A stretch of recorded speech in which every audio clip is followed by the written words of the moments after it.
Good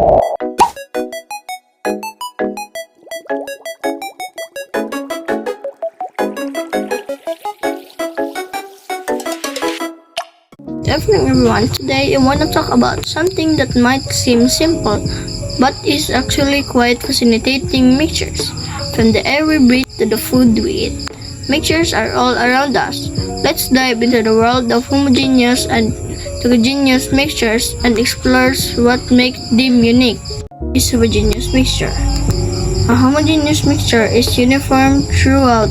Thinking of a cup of coffee with sugar fully dissolved or salt water. Every part of the mixture is identically and the one components are evenly distributed. This uniformity is what makes homogeneous mixtures special. What is a heterogeneous mixture?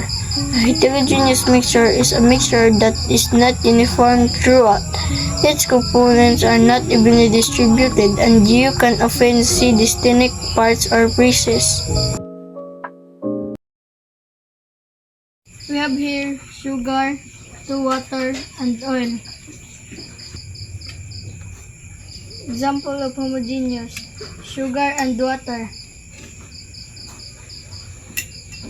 Mix it.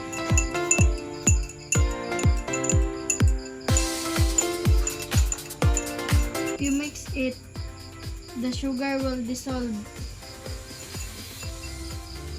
Sugar and water form a homogeneous mixture when the sugar is fully dissolved because the mixture appears uniform.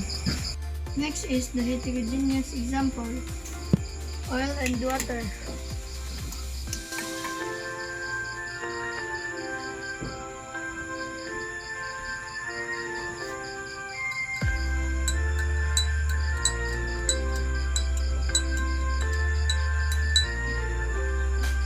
As you can see, the oil is not dissolved. It's called heterogeneous.